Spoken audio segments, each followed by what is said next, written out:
Kashmir file की public acceptance या आप कह लीजिए इसका मीडिया ट्रैक्शन अनप्रेसिडेंटेड है। इसने हर दिन के साथ ग्रो किया है। जब ये रिलीज़ हुआ था फ्राइडे को, उस दिन इसका कलेक्शन सिर्फ 3.5 करोड़ था। यह सैटरडे को बढ़कर 8.5 करोड़ हुआ। संडे को फिर बढ़कर ये 15.1 करोड़ पे पहुंच गया और मंडे को फिर बढ़ के ये 15.5 करोड़ पे पहुंच गया।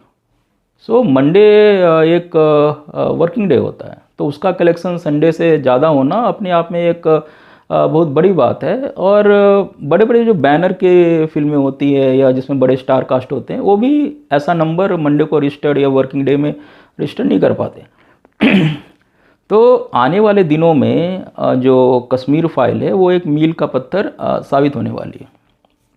हो सकता है जो और बड़े सारे इंसिडेंट हैं उन पे भी आपको आने वाले दिन में पिक्चर देखने को मिल जाए। क्योंकि अब होगा क्या कि अब बड़े सारे लोगों को ये हिम्मत आएगी कि if they do well research on any topic and अगर वो जनता के सामने नेकेड ट्रूथ रखते हैं तो ऑडियंस है जो उसको एक्सेप्ट करने के लिए तैयार है। तो ऐसा नहीं है कि ये फर्स्ट टाइम कोई एक रियल इवेंट पे कोई मूवी बनी है। इससे पहले भी कई सारे पिक्चरें बन चुकी है। बट वहाँ पे होता क्या था कि जो डायरेक्टर है वो जो ट्रू इंसिडेंट है उससे प्लॉट उठाता था और फिर दे उसको सिनेमेटिक लिबर्टी के नाम पे तोड़ मरोड़ के करेक्टरों में हेर फेर करके वो उसको एक तरह से हिंदुओं को बदनाम करने के लिए या उनको गलत तरीके से पर्दे पे पेश करने के लिए यूज़ कर रहे थे। अभी आपको रिसेंट में ही एक एग्जांपल दूं तो आपने जय भीम मूवी देखा होगा, राइट। वो काफ़ी अच्छी मूवी है, मेरे को भी वो काफ़ी पसंद आई थी।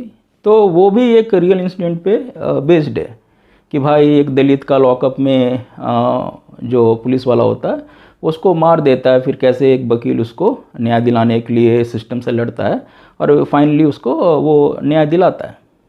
तो ये मूवी टोटली एक रियल इंसिडेंट पे बेस्ड है। पर प्रॉब्लम कहाँ से शुरू होती है कि जो विक्टिम है, जिस दलित को लॉकअप पे मारा जाता है, उसका जो रियल लाइफ में नाम है राज कन्नू, वो पिक्चर में भी रखा गया है। उसी तरह जो वकील है जिसको न्याय दिलाने के लिए सिस्टम से लड़ता है, जिसका नाम चंद्रू होता है, रियल लाइफ में भी उसका नाम चंद्रू है, फिल्म में भी उस कैरेक्टर का नाम चंद्रू रखा गया, जिसका रोल सूर्या ने प्ले किया है, जो इस फिल्म का हीरो है। पर वहीं पे जो कल्प्रिट है, यानी कि जो पुलिस वाला है जिसने उस दलित की लॉकअप में हत्या की थी, वो रियल लाइफ में वो पुलिस वाला का नाम है जो आपके केस फाइल है, यानी रियल बंदा जो है रियल लाइफ में उसका नाम है एंटोनी स्वामी। वो एक क्रिश्चियन बंदा है। पर मूवी में क्या किया गया है, जो इस कैरेक्टर को बदल के गुरुमूर्ति कर दिया गया है, एक हिंदू कैरेक्टर के जैसा दिखाया गया है। और यहीं से फिर सारी बातें होती है जो एक तरह से बदल जाती है। क्योंकि मूवी में जो कोई भी एक कैरेक्टर होता है वो ऐसा इंडिविजुअल नहीं होता, वो अपने समाज को, अपने रिलीजन को एक तरह से पर्दे पे प्रतिबिंबित करता है। उसका जो उठना बैठना, बोलना चालना, उसका एटीट्यूड, उसका पहनावा, सब उसके समाज और उसके धर्म के हिसाब से होता है। तो यहीं पे जब आप क्या करते हो, एक रियल इंसिडेंट को उठा के उसमें इस तरह के फेरबदल करते हो, तो वहीं कहीं ना कहीं आप एक सच को प्रोपेगेंडा बनाने के रास्ते पे चल देते हो। और जब जनता सिनेमा हॉल से बाहर निकलते वक्त अपने सबकॉन्शियस माइंड में ये लेके निकलती है कि यार हिंदुओं में कितना जात पात है, कितना भेदभाव है, राइट। एक दलित को एक जो हिंदू पुलिस वाला है अपर कास्ट का, वो उसको जान से मार दे रहा है। वो जाति नफरत के आप चीज़ों को दिखाते हो। तो जब जनता के सबकॉन्शियस माइंड में ये बातें चलती है तो कहीं ना कहीं जो आपका प्रोपेगेंडा है उसको आप साधने में भी सक्सेसफुल हो जाते हो। और ऐसा सच में बताऊं तो अगर हिंदू कम्युनिटी में जो कुछ बुराइयां हैं या जो भी अगर ऐसे भी कुछ रियल इंसिडेंट है उसको लेके आप फिल्म बना रहे हो, तो मेरे को उससे कोई ऐसा ऑब्जेक्शन नहीं है। अगर मैं उसको पर्दे पे देखूंगा, मैं सही बोलता हूँ, और most of the Hindu community मेरे को लगता है ऐसी है कि वो अगर अपनी बुराइयों को पर्दे पे देखेगी, कुछ चीज़ों को, तो वो अपने आप में शर्मिंदगी फील करेगी, उसको वो नकारेगी, या मेरे ही बस में रहे तो मैं उसको ठीक करने की कोशिश भी करूँगा। बट चीज़ों को जस्ट सिंपली आप ये प्रेजेंट करने के लिए जो एक रियल इवेंट को उठाते हो और उसमें सारा तोड़ मड़ोड़ करके करेक्टर बदल के चीज़ों को इस तरह प्रेजेंट कर रहे हो जिसमें आप एक गलत पिक्चर कह रहे हो ना, पेंट कर रहे हो, वो गलत है। आपको यही लिबर्टी लेनी है तो भाई आप ये मत लिखो कि the story is based on true event. बाकी मूवी की तरह आप सिंपली लिखो कि भाई ये काल्पनिक कहानी है और इसके सारे पात्र हैं जो काल्पनिक है, उनका सच्चाई से कोई लेना देना नहीं है। एक और एग्जांपल दूं तो एक मूवी आई थी आर्टिकल 15, ठीक है। तो ये मूवी बेसिकली जो 2002 की यूपी की बदायूं रेप केस था उस पर बेस्ड था। तो वहाँ पे क्या हुआ था, एक दलित लड़की का जो रेप किया गया था, और वहाँ पे जो कल्प्रिट थे वो सारे यादव कास्ट के थे, और उस समय समाजवादी पार्टी थी वो सत्ता में थी, और उन्होंने जो कल्प्रिट को बचाने की भी कोशिश किया था, जिस कारण से मीडिया में भी इस चीज़ को काफ़ी उठाया गया था।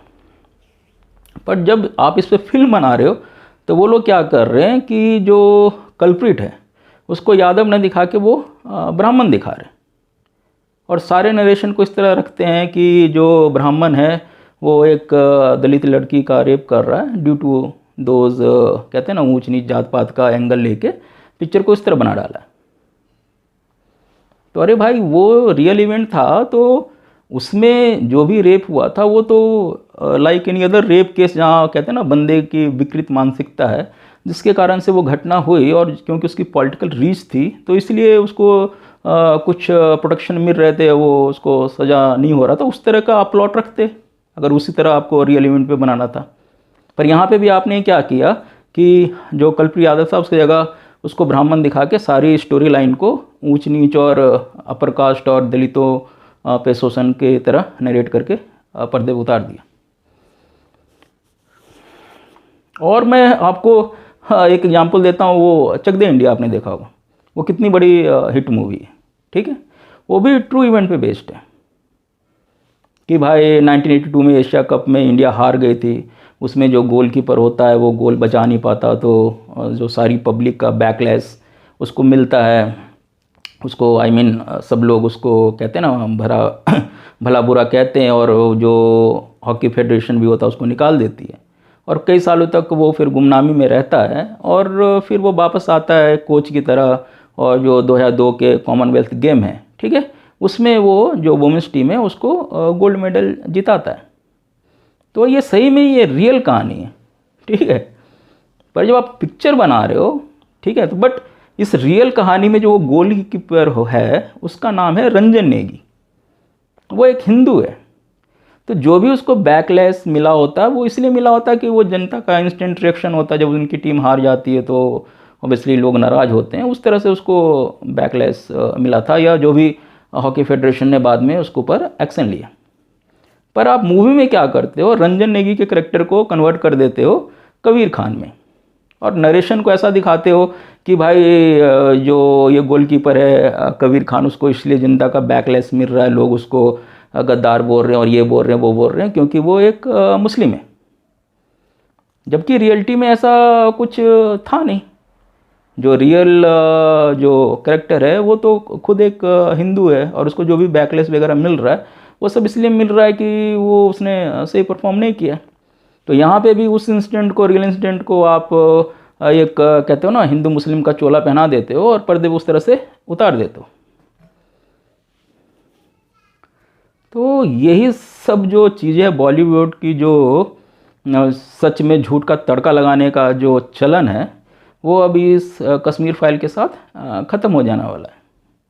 सेम उसी तरह से 2014 के बाद से ये सेकुलर पॉलिटिक्स का चलन ख़त्म हो गया। आप देखोगे हर पॉलिटिकल पार्टी आपको मिल जाएगा कहते हुए कि हम हिंदुओं के हित की बातें करते हैं, हम कुछ अलग नहीं हैं, हम सब आपके लिए ही काम कर रहे हैं।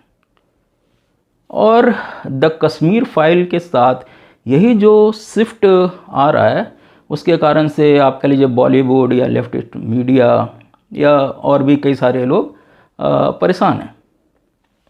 तो ये जो जितने भी वेस्टेड इंटरेस्ट, उन्होंने पूरी कोशिश की है कि किसी तरह ये फिल्म है जनता तक ना पहुंचे या ये फिल्म पिट जाए। कपिल शर्मा ने सोचो कि जो कश्मीर फाइल की टीम थी उसको अपने शो पे बुलाने से मना कर दी। इस पे काफ़ी उसको ट्रोल भी किया गया सोशल मीडिया पे और बाद में आके उसने ऐसा ट्वीट करके बताया कि आप जो जान रहे हो वो आधा सच है। बट उसने ये नहीं बताया कि पूरा सच क्या है या जो उसका सच क्या है। उसने सिर्फ इतना कह दिया कि आप जो जानते हो वो आधा सच है। पर एक सच जो है वो सबको दिख रही है और उसको कुछ प्रूफ की ज़रूरत नहीं है कि सही में जो कश्मीर फाइल की टीम थी वो अपने को प्रमोट करने के लिए कपिल के शो पे नहीं गई। अब कपिल शर्मा के शो को करोड़ों लोग देखते हैं। आपने देखा होगा कि जो भी मूवी रिलीज़ हो रही होती है या छोटी पिक्चरें भी हो रही होती, आप कह लो कि इवन जो सॉन्ग्स एल्बम वाले भी वहाँ पहुँच जाते हैं अपने आप को प्रमोट करने के लिए। तो ऐसा नहीं है कि अगर कपिल शर्मा ने विवेक अग्निहोत्री को या कश्मीर फाइल की टीम को आने के लिए बोला होता और उन्होंने मना कर दिया होता। तो इस तरह भी चीज़ें हुई और जैसे ही फिल्म रिलीज़ हुई तो चलो मोस्ट ऑफ क्रिटिक्स ने तो इसको अच्छी रेटिंग दी है, बट जो कहते हैं ना जिनको प्रोपेगेंडा करना था उन्होंने अपना जो कह लीजिए उसी तरह से इसको रेट किया। इंडियन एक्सप्रेस ने इसको बताइए 1.5 की रेटिंग दी आउट ऑफ 5। और इसी तरह मूवी कंपेनियन करके एक चैनल है जिसमें अनुपमा चोपड़ा जो है वो ऐसा क्रिटिक्स काम करती है, तो उसने इसको बोला है dishonest dive in the past. वही जब मुल्क मूवी रिलीज़ हुई थी जिसमें बेसिकली जो प्लॉट ऐसा था कि उसमें दिखाया गया था कि हिंदू लोग कैसे जो मुस्लिम फैमिली पे शक करती है उनको एक तरह से झूठे केस में फंसा देती है, वो एक फिक्शन मूवी था। उसको अनुपमा चोपड़ा ने जो कहा था कि इट इज़ अ मास्टरपीस, उसने बहुत कह लीजिए कमाल की चीज़ प्रेजेंट की। तो खैर ये अनुपमा चोपड़ा वही विदु विनोद चोपड़ा की वाइफ है जिसने शिकारा बनाई थी, तो आप इससे क्या ही और उम्मीद कर सकते हो।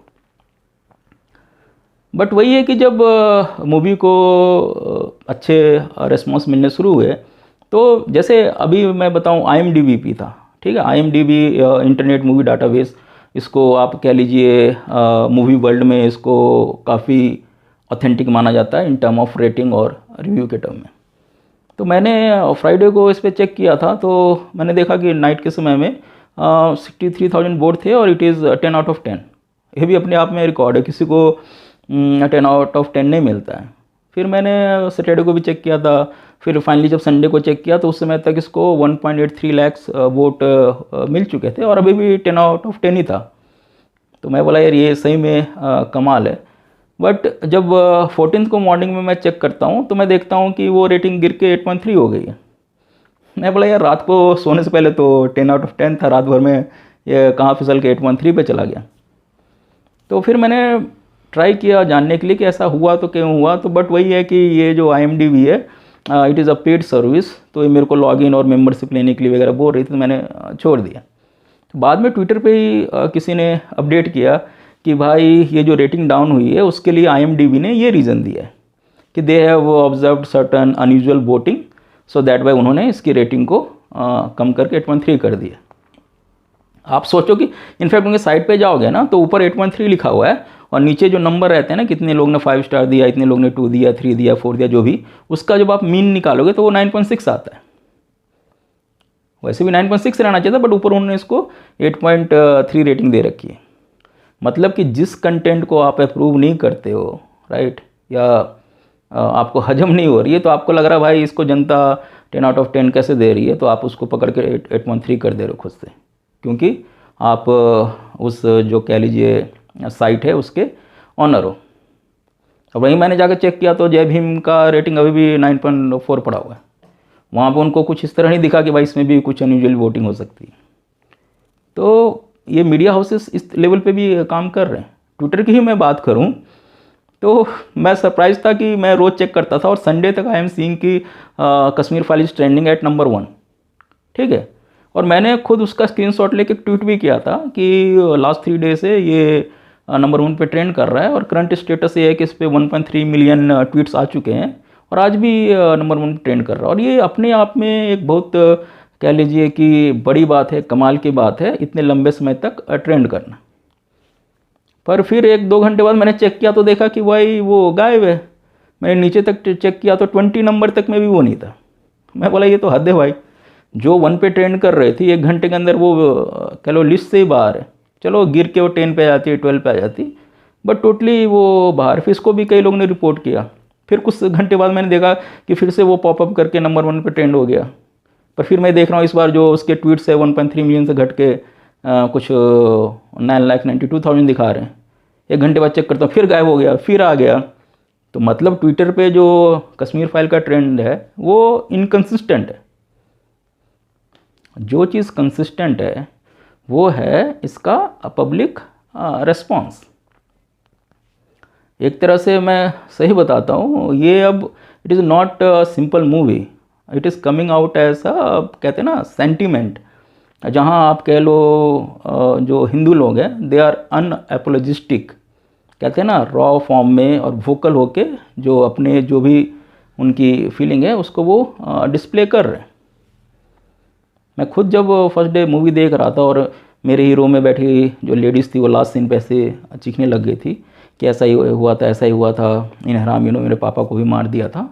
और दूसरे जो भी कश्मीर हिंदू की फैमिली थी वो भी यही कह रहे थे कि ये सब कुछ रियल है और ऐसा हो चुका है, उन्होंने खुद विटनेस किया है। तो पूरा हॉल में एक टेंस माहौल हो गया था, पूरा हॉल हर हर महादेव के नारे से गूंजने लग गया था। और जब हम लोग बाहर निकल रहे थे तब भी पूरे मॉल में लोग जय श्री राम के नारे लगाते हुए बाहर निकल रहे थे। और यही सीन आपको कई सिटी से देखने को मिल जाएंगे। मैंने उन सब रेस्पॉन्स को कंपाइल करके एक अलग वीडियो बना रखा है जिसका लिंक डिस्क्रिप्शन में है, आप चाहें तो वहाँ से देख सकते हैं।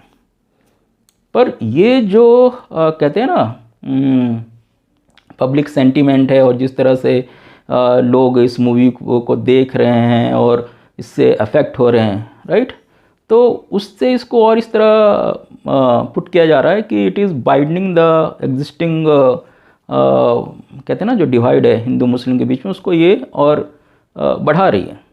And that why many people are saying कि ये एक तरह से बीजेपी और आरएसएस का प्रोपेगेंडा है। इनफैक्ट बीजेपी ने तो चलो कई स्टेट में इसको, जहाँ पे उनकी गवर्नमेंट है, इसको टैक्स फ्री भी कर दिया। तो ये कोई नई बात नहीं है, कई मूवी पहले भी टैक्स फ्री होती आई है। बट ये जो एक है इसके ऊपर, इस मूवी के ऊपर, कि ये एक प्रोपेगेंडा की तरह दिखाई जा रही है, तो इसी व्यू को लेकर कई लोग अब मीडिया में लिख रहे हैं कि एक प्रोपेगेंडा मूवी, इसको टोटली नकार रहे हैं। तो मेरा यही एक दोस्त है, वो मेरे पास यही कह रहा था कि भाई ये सब डटी पॉलिटिक्स है, ये समाज को बांटने की बीजेपी की चाल है। और वो फिर मेरे को एक आरटीआई का स्क्रीनशॉट दिखाता है कि भाई देखिए ये सच्चाई है, ये आरटीआई में निकाला गया है, जिसमें कि पिछले कई सालों में, यानी 1990 के बाद सिर्फ 89 कश्मीरी पंडितों का कत्ल हुआ है, उन्हें मारा गया है, और भी दूसरे कम्युनिटी के लोगों को भी मारा गया है। तो मैंने उसको यही कहा कि भाई तूने देख लिया मूवी? तो उसका कहना नहीं भाई मैं इस तरह की प्रोपेगेंडा मूवी नहीं देखता। तो मैं बोला भाई अब जब तू आरटीआई लेके घूम रहा है तो जाके खुद मूवी भी देख लेता, ठीक है। तो तू एक सच लेके हाथ में घूम रहा है, पर दूसरे का जो वर्जन है वो ना तूने देखा ना सुना, वो बस दूसरे से सुनी सुने बातों में तू खुद ये बोल दे रहा है कि ये एक प्रोपेगेंडा मूवी है। मैं बोला चलो ठीक है, जो तू ये स्क्रीनशॉट दिखा रहा है मेरे को आरटीआई का, मैं ये मान लेता हूँ कि ये पूरी ऑथेंटिक है। मैं ऐसा मान लेता हूँ कि तू खुद जाके तूने आरटीआई के लिए अप्लाई किया था और तेरे को खुद ये रिस्पॉन्स मिला, इतना ऑथेंटिक है, ठीक है। तू बता इसमें जो लिखा हुआ है कि जो 89 पंडितों को मारा गया था उसको तू सच मानता है ना? तो उसका कहना था हाँ भाई ये तो सच है, आरटीआई में है ये बात। तो मैं बोला भाई तो मूवी में भी जाएगा ना, तो वहाँ भी कोई, कहते हैं ना, मास मर्डर नहीं हुआ है कि 1000 लोगों को, लाख लोगों को एक साथ मारा गया। मूवी में भी 20-25 लोगों को ही मारता हुआ दिखाया गया। पर उनको जिस बर्बरता से मारा गया था उस समय कश्मीर का जो माहौल था, उससे जितने लोग डर के मारे वहाँ से लोगों ने पलायन किया, तो पिक्चर उस पर बेस्ड है। उस समय का जो पॉलिटिकल सिस्टम था, जो एडमिनिस्ट्रेशन था, जो ब्यूरोक्रेट्स थे, जो पुलिस में थे, जो मीडिया थी, राइट, जो इंटेलेक्चुअल थे, या और सारे जनरल पब्लिक का जो सेंटीमेंट था, जो उनका इग्नोरेंस था, उन सब को नरेट किया गया। और साथ में ही जो पिछले 30 सालों में कैसे चीज़ों में बदलाव आया है, कैसे डिफरेंट इंटेलेक्चुअल्स का या जनरल पब्लिक का कैसा उसके तरफ कश्मीरी पंडितों की तरफ अप्रोच रहा है, उसको स्टोरी में दिखाया गया। तो तू भी भाई जाके देख ले एक बार, ये जो अपना आरटीआई की कॉपी वो भी लेते जा, और फिर आके मेरे को बताना कि जो तू देख के आया वो तुझे क्या लगा, वो सच था या प्रोपेगेंडा था। और यही मैं सब लोगों से कहता हूँ कि आप सुनी सुनाई बातों पे बिलीव ना कीजिए, आप खुद जाके देख के आइए और ख़ुद तय कीजिए कि वो कितना सच है, कितना झूठ है, कितना फैक्ट है, कितना प्रोपेगेंडा है। तो चलिए आप देख के आइए और अपनी प्रतिक्रिया दीजिए, बताइए कि आप इसे किस तरह लेते हैं। जय हिंद, वंदे मातरम।